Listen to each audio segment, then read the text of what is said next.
The crimson sun had barely pierced the Pacific dawn on August 7, 1942, when the first salvo of naval gunfire shattered the silence around Guadalcanal.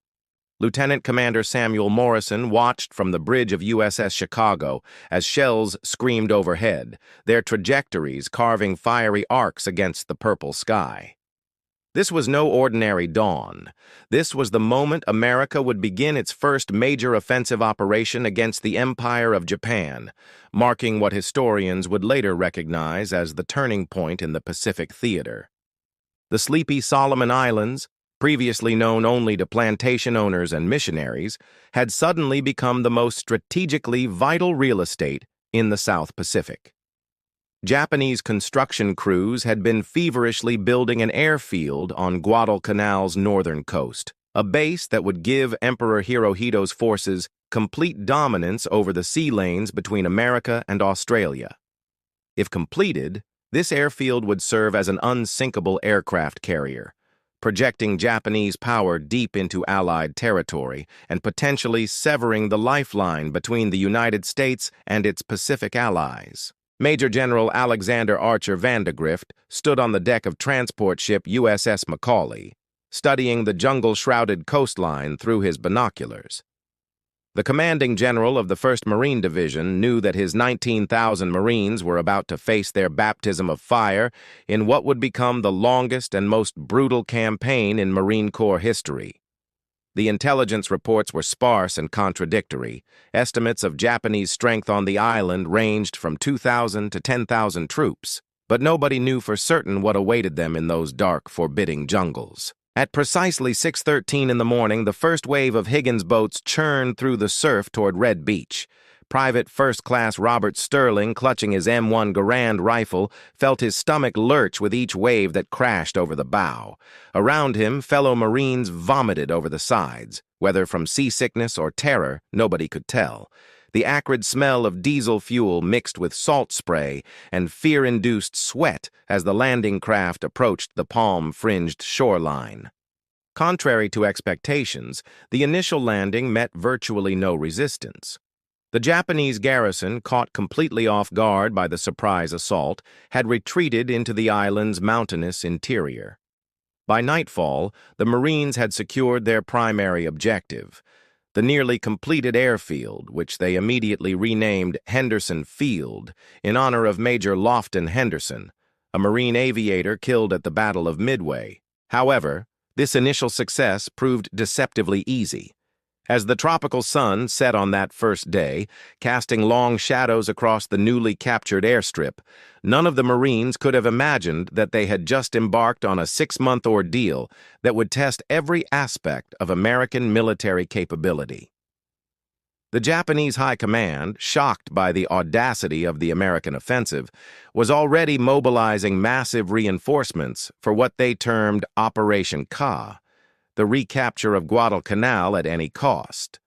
Unknown to the celebrating Marines digging foxholes around Henderson Field, Admiral Isoroku Yamamoto, architect of the Pearl Harbor attack, was convening an emergency meeting in Truk Lagoon. The loss of the Guadalcanal airfield represented more than a tactical setback. It was the first significant loss of territory since Japan's expansion began, and Yamamoto understood that allowing the Americans to maintain their foothold would signal the beginning of Japan's inevitable retreat across the Pacific. The humid darkness of August 18, 1942, was shattered by the distinctive whistle of incoming artillery shells. Major General Vandegrift pressed himself against the dirt wall of his command bunker as explosions erupted across Henderson Field, sending sheets of flame and debris skyward. The Japanese had begun what would become their signature tactic in the Guadalcanal campaign, nighttime naval bombardments designed to make the captured airfield unusable for American aircraft. Admiral Gunichi Mikawa's cruiser force had slipped down what the Americans would sardonically christen the slot, the narrow waterway between the Solomon Island chains, under cover of darkness. These high-speed nighttime runs, which Allied forces nicknamed the Tokyo Express, represented Japanese naval tactics at their most audacious. By day, American air power ruled the seas around Guadalcanal, but when sunset arrived, the tables turned dramatically, and Japanese warships owned the night. Seaman First Class James Patterson huddled in his gun position aboard USS Blue as tracer fire lit up the horizon like a deadly fireworks display.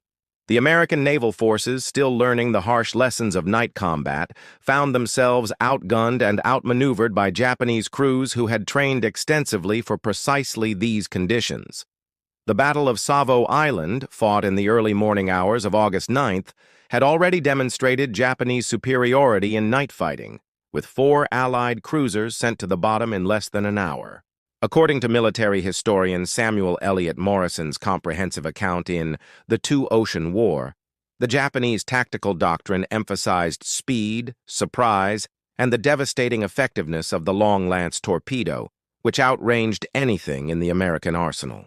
These factors combined to make the Tokyo Express runs a nightmare for Allied forces attempting to defend their precarious toehold on Guadalcanal. Captain Roy Geiger, commanding Marine Aircraft Group 23, watched helplessly as Japanese shells cratered the runway he and his pilots desperately needed to keep operational. The handful of Wildcat fighters and dauntless dive bombers based at Henderson Field, dubbed the Cactus Air Force after Guadalcanal's radio code name, represented the thin line between American survival and Japanese reconquest of the island. The psychological impact of these nightly bombardments proved almost as devastating as the physical damage. Marines nicknamed the largest Japanese guns Pistol Pete and Millimeter Mike, but there was nothing humorous about the terror these weapons induced. Sleep became impossible as shells screamed overhead throughout the night, and many Marines developed what would later be recognized as combat fatigue from the constant stress of bombardment. Colonel Merritt Edson's 1st Battalion, 5th Marines, bore the brunt of these attacks while defending the airfield's perimeter. The jungle seemed alive with enemy movement every night, and the Marines learned to identify Japanese positions by muzzle flashes and the distinctive sound of enemy weapons. The Nambu machine gun's rapid ripping burst became as familiar as their own equipment's reports.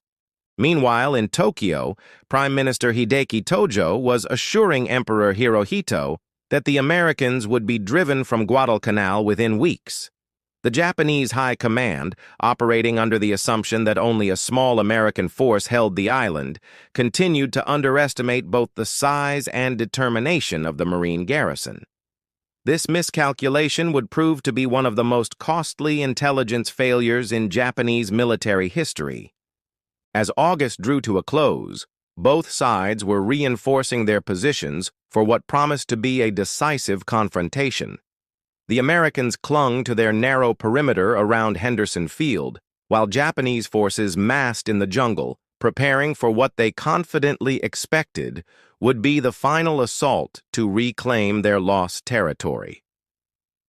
The pre-dawn darkness of September 13, 1942, hung over Guadalcanal like a suffocating blanket as Colonel Merritt Edson's raiders prepared for what would become the most savage ground combat of the entire Pacific War.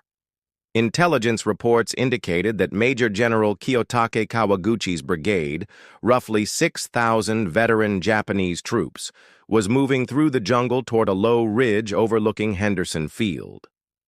This terrain feature, initially known simply as Ridge 122 for its height in meters, would soon earn a far more ominous name. Edson, a granite-faced veteran of Nicaragua and China, had positioned his 800 raiders along the spine of the ridge in a thin defensive line. The Marines had barely finished digging their foxholes when the first Japanese probing attacks began. Private First Class Joseph Champagne pressed his face against the muddy rim of his fighting position as enemy mortars began dropping among the American positions with methodical precision. The Japanese assault came in waves, each more ferocious than the last. Kawaguchi's troops, following traditional Bushido doctrine, launched themselves at the Marine positions with fanatical determination, their battle cries of "Banzai" echoing through the jungle night. The sound was terrifying, a primal scream that seemed to emerge from the very darkness itself, designed to freeze enemy blood and shatter morale. Sergeant Mitchell Page, manning a Browning M1917 machine gun on the eastern slope, watched in amazement as Japanese soldiers emerged from the tree line in seemingly endless numbers. His gun crew worked frantically to keep their weapon firing as enemy troops charged directly into the muzzle flashes, accepting catastrophic casualties in their determination to overrun the American positions. The intensity of combat on Bloody Ridge, as the Marines immediately christened the position, defied description. Hand-to-hand fighting erupted along the entire perimeter as Japanese infiltrators broke through the thin American line. Marines fought with knives, bayonets, entrenching tools, and bare hands as the battle devolved into a primal struggle for survival. The jungle amplified every sound, the crack of rifle fire, the explosion of grenades, the screams of wounded men calling for corpsmen who couldn't reach them through the deadly crossfire. Colonel Edson himself moved constantly along his defensive line, rallying his men and directing fire where the Japanese pressure was heaviest. His calm presence under fire became legendary among the raiders, who watched their commander walking upright through mortar barrages as if he were inspecting a peacetime training exercise. When a particularly intense enemy assault threatened to break the center of his line, Edson reportedly told his men, "The situation is not good, but we're going to hold." The turning point came when Marine artillery, directed by forward observers who remained at their posts despite being under direct enemy fire, began dropping concentrated barrages on the Japanese assault formations. The devastating accuracy of American artillery, combined with the Marines' superior firepower and defensive positions, gradually turned the tide of battle. By dawn on September 14th, the ridge was carpeted with Japanese casualties, while Kawaguchi's shattered brigade was retreating deeper into the jungle. The cost of victory was enormous. Edson's raiders had suffered nearly 40% casualties, but they had held their positions and saved Henderson Field from capture. More importantly, they had demonstrated that determined American troops could defeat the supposedly invincible Japanese army in sustained ground combat. The psychological impact of this victory resonated far beyond Guadalcanal, giving Allied forces throughout the Pacific proof that Japanese military supremacy was not inevitable. As the tropical sun rose over the blood-soaked ridge on September 14th, the Marines began the grim task of burying their dead and evacuating their wounded. They had no way of knowing that their desperate stand had marked the high watermark of Japanese offensive capability in the South Pacific, or that future historians would identify the Battle of Bloody Ridge as the moment when America's eventual victory in the Pacific became assured. The steel-gray waters of Iron Bottom Sound reflected the ominous pre-dawn sky on November 13, 1942, as two mighty naval forces converged for what would become the most decisive sea battle of the Guadalcanal campaign. Admiral William Bull Halsey, recently appointed to command the South Pacific area, had sent every available warship to prevent a massive Japanese bombardment force from reaching Henderson Field. The stakes could not have been higher. If the Japanese succeeded in destroying the airfield, the entire American position on Guadalcanal would become untenable. Rear Admiral Daniel Callahan, flying his flag aboard the heavy cruiser USS San Francisco, led a mixed force of cruisers and destroyers directly into the path of Admiral Hiroaki Abe's bombardment group. The American task force was significantly outgunned, facing two Japanese battleships, Hiei and Kirishima, along with their screening vessels. However, Callahan understood that his mission was not to win a naval engagement, but to prevent the enemy from reaching their target, regardless of the cost to his own force.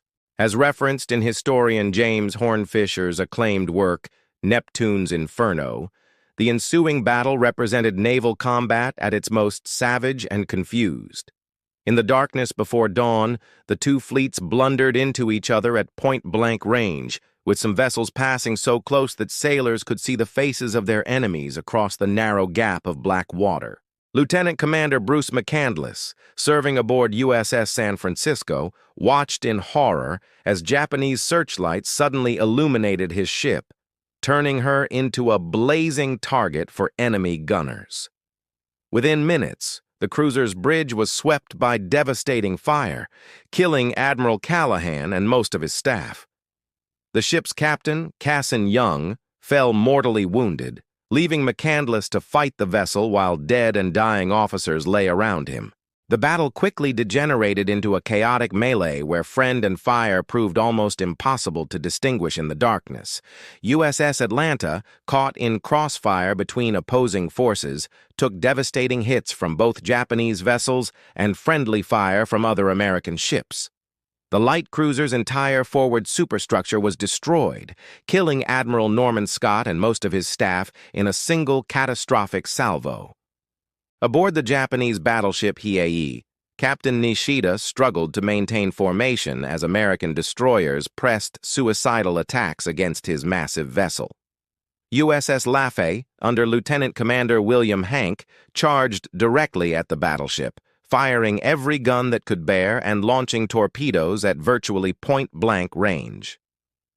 The destroyer's audacious attack, though ultimately fatal to the vessel and most of her crew, inflicted critical damage on Hiei and disrupted the entire Japanese formation. The surface action lasted less than 30 minutes, but its intensity was unprecedented in modern naval warfare. When dawn broke over Iron Bottom Sound, so named for the numerous warships resting on its bottom, both fleets had suffered catastrophic losses.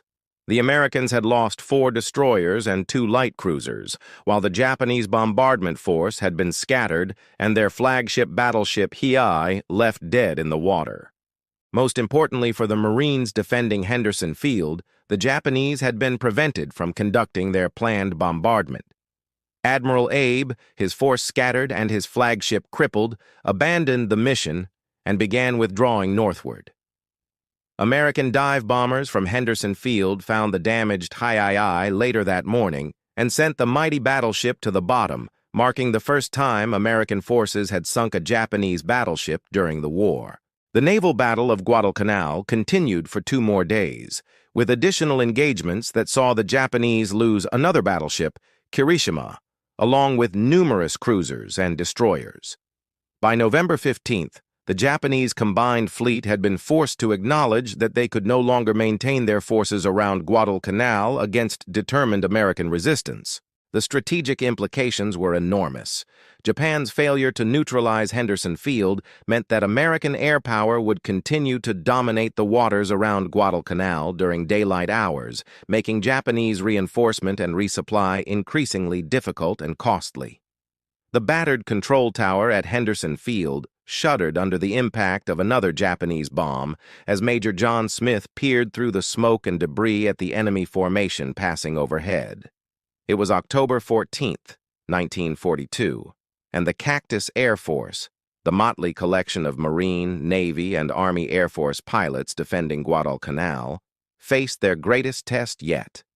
The previous night's naval bombardment had left the runway cratered and littered with the wreckage of destroyed aircraft.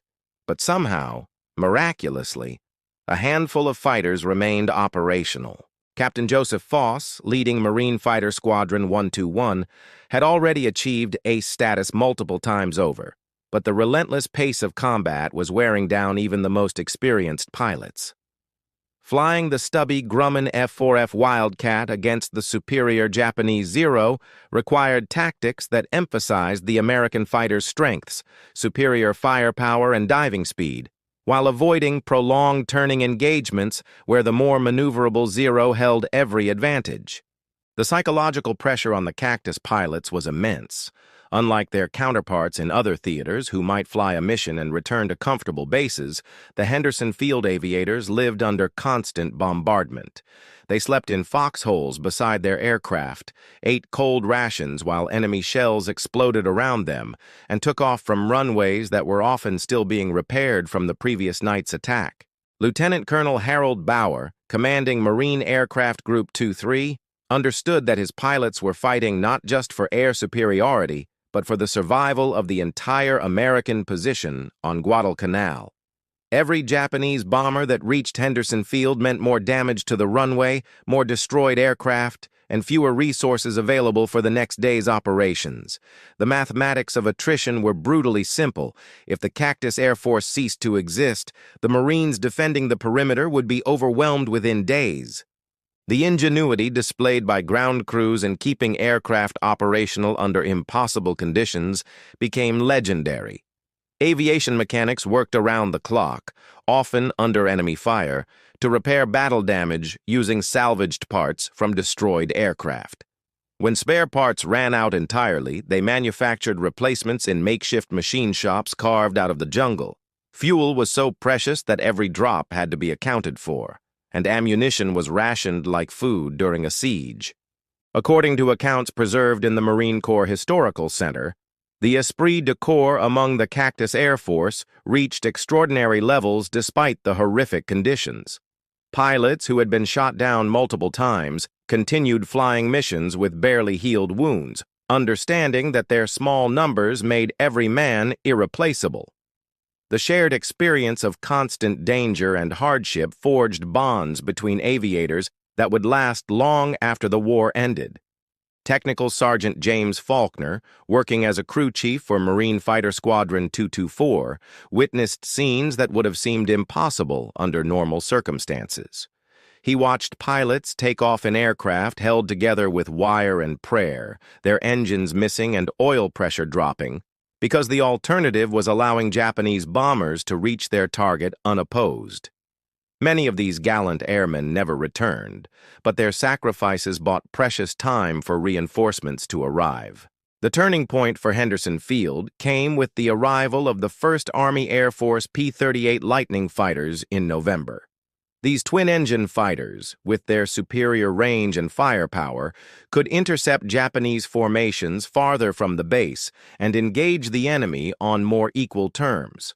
However, integrating Army pilots into the Marine-dominated Cactus Air Force created its own challenges, as different services had varying tactical doctrines and operational procedures. By December 1942, the Cactus Air Force had achieved undisputed air superiority over Guadalcanal during daylight hours.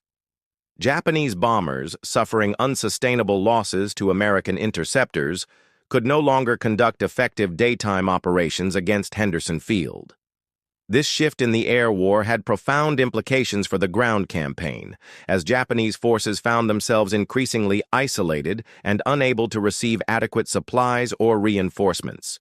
The heroic performance of the Cactus Air Force had demonstrated that American aviation, given adequate resources and determined leadership, could defeat the previously invincible Japanese air forces in sustained combat.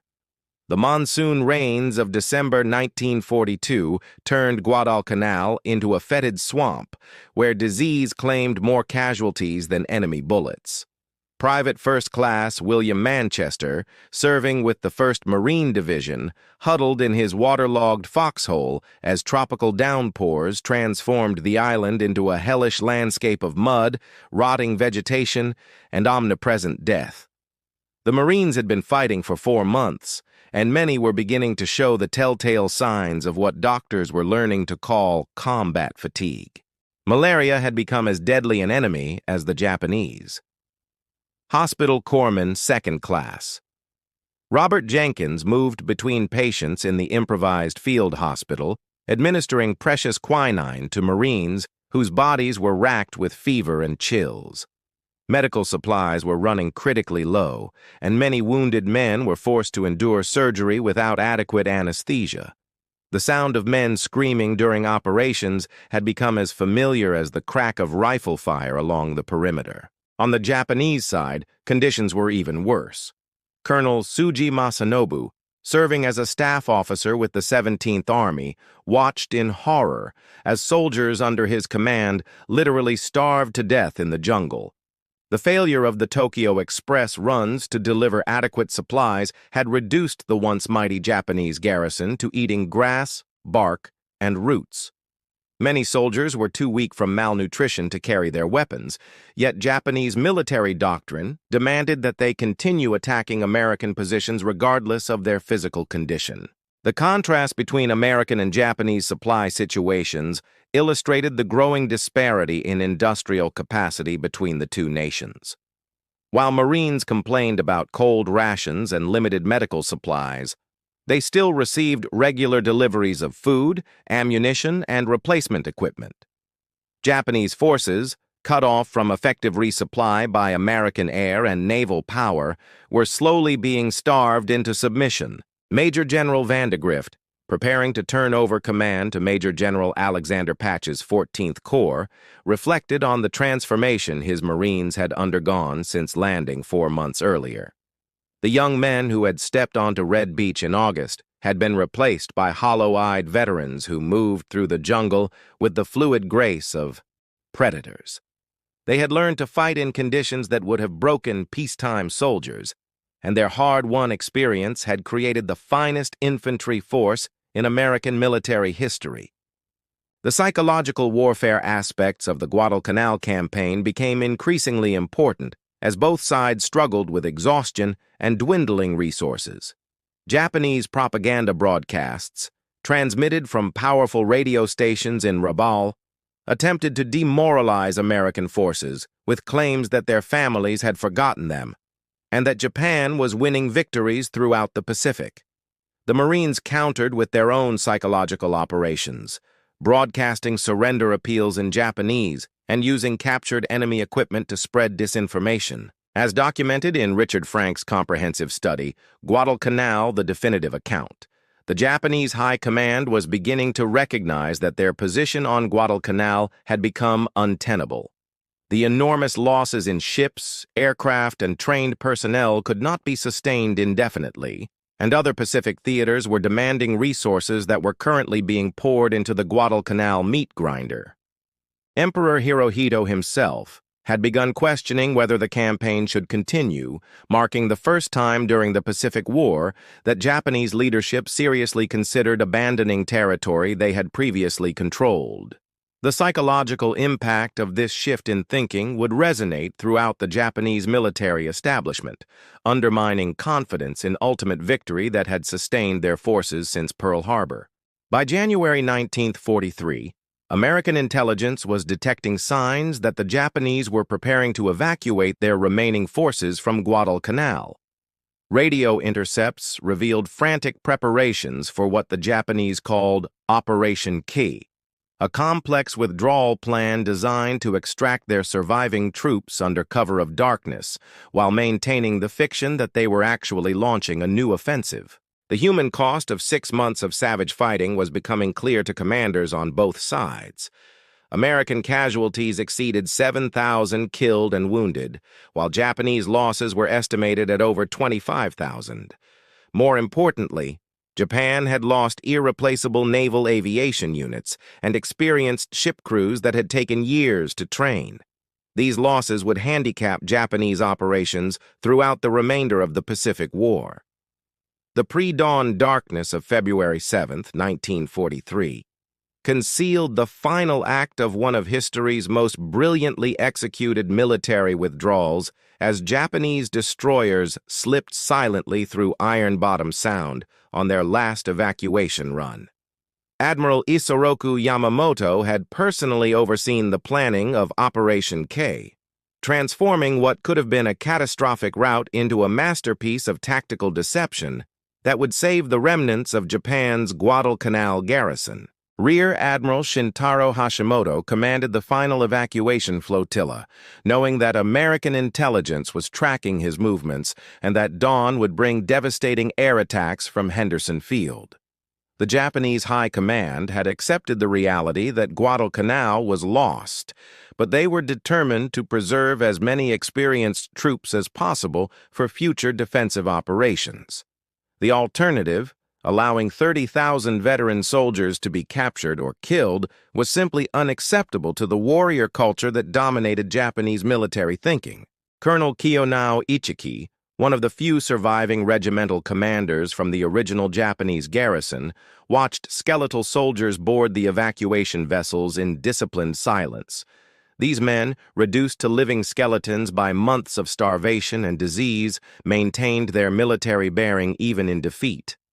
Many were too weak to climb aboard the destroyers without assistance, yet they refused to abandon their weapons or personal equipment, demonstrating the iron discipline that had made the Japanese army so formidable. The deception aspects of Operation K were particularly ingenious. While evacuation ships moved troops off the island under cover of darkness, Japanese forces maintained radio traffic and continued limited offensive operations to convince American commanders that a major reinforcement effort was underway.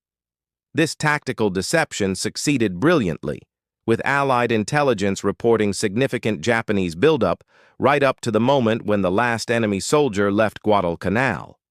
Major General Alexander Patch, commanding the newly formed 14th Corps, had been planning a major offensive to destroy the remaining Japanese forces on the island.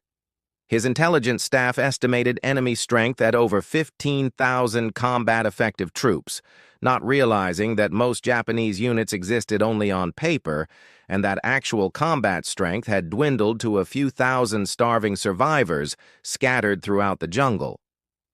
The American advance, launched on January 10th, encountered only scattered resistance as Patch's reinforced divisions pushed westward along the island's coastline. What his troops discovered in abandoned Japanese positions shocked even veteran Marines who thought they had seen every horror of modern warfare. The enemy camps were filled with the bodies of soldiers who had died from starvation and disease, while the few survivors they encountered were too weak to offer meaningful resistance. Technical Sergeant Robert Sherrod, serving as a war correspondent with the advancing American forces, documented scenes that military censors would later suppress to maintain morale on the home front. Japanese soldiers, reduced to eating grass and tree bark, had died at their posts rather than surrender. The dedication these men showed to their military code, even in the face of inevitable defeat, impressed American soldiers who had been trained to view their enemies as fanatical monsters rather than fellow human beings. The final Japanese evacuation took place during the nights of February 4th through 7th, with destroyers making high-speed runs to extract the last survivors of what had once been a formidable garrison. American air attacks during these final runs were surprisingly ineffective, hampered by poor weather and the Japanese Navy's superior night-fighting capabilities. By dawn on February 8th, the last enemy soldier had left Guadalcanal, ending 6 months of the most savage fighting in Pacific War history. When American patrols reached Cape Esperance on February 9th and found only abandoned positions and hastily buried bodies, they realized that their enemy had achieved the impossible. The Japanese had successfully evacuated over 10,000 troops under the noses of overwhelmingly superior Allied forces, demonstrating tactical skills that would make future amphibious operations far more costly for American commanders. The strategic implications of Japan's withdrawal from Guadalcanal extended far beyond the Solomon Islands. For the first time since Pearl Harbor, Japanese forces had been forced to abandon territory they had captured, marking the definitive end of their offensive capabilities in the South Pacific and the beginning of their long retreat toward the home islands.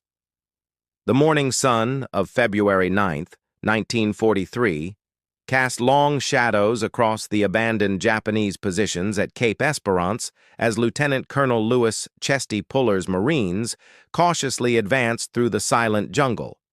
After 6 months of relentless combat, the sudden absence of enemy resistance felt almost supernatural to men who had grown accustomed to fighting for every yard of ground. The realization that Guadalcanal had been completely secured spread through American ranks with a mixture of relief, exhaustion, and grim satisfaction that their ordeal had finally ended. General Douglas MacArthur, monitoring developments from his headquarters in Brisbane, immediately grasped the strategic significance of Japan's withdrawal from Guadalcanal. The Japanese Empire's first major territorial loss since the beginning of their expansion had demonstrated to the world that the previously invincible imperial forces could be defeated in sustained combat. More importantly, it proved that American industrial capacity and military determination could overcome initial tactical disadvantages through sheer perseverance and superior logistics. The human cost of the Guadalcanal campaign staggered both military leaders and civilian populations when the full casualty figures were finally released.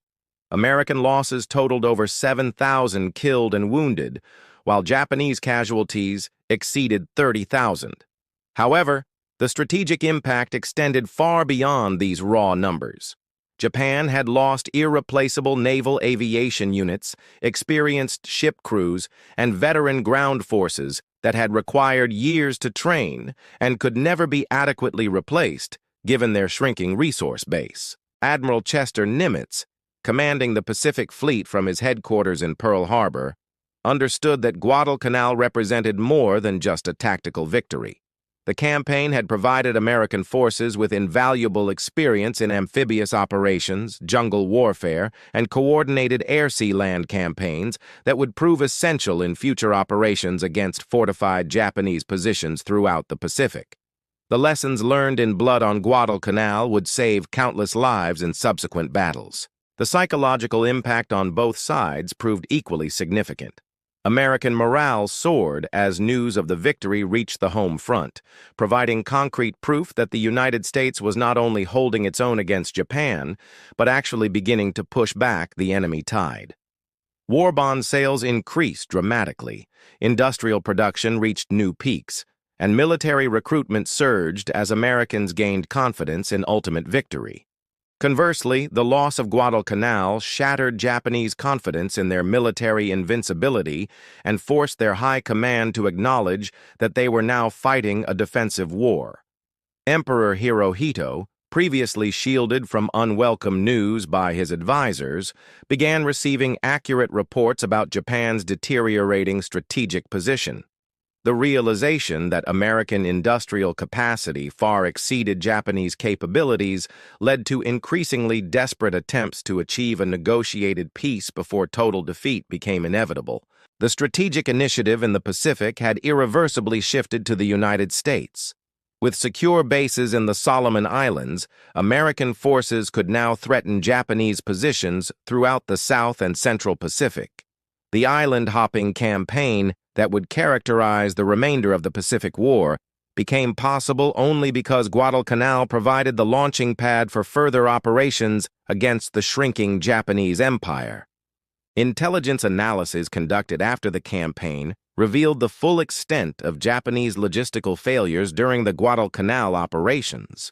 Their inability to maintain adequate supply lines over extended distances, combined with American air and naval interdiction, had doomed their forces to defeat, regardless of their tactical skills or fighting spirit. This logistical weakness would become increasingly apparent as American forces moved closer to the Japanese home islands. The Guadalcanal campaign established the template for American victory in the Pacific theater. Superior industrial capacity, effective coordination between military services, and the ability to sustain operations over vast oceanic distances had proven more decisive than Japanese advantages in training, experience, and tactical doctrine. Future battles would follow this same pattern, with American material superiority gradually overwhelming Japanese resistance despite their soldiers' extraordinary courage and dedication. As the last American casualties were evacuated from Henderson Field and the first construction crews began expanding the airbase for future operations, the full significance of the Guadalcanal campaign became clear. This remote jungle island had become the graveyard of Japanese offensive capability in the Pacific, marking the point where America's inevitable victory became merely a matter of time and cost. The 6-month battle for Guadalcanal had indeed marked the beginning of Japan's long, bloody retreat toward ultimate defeat.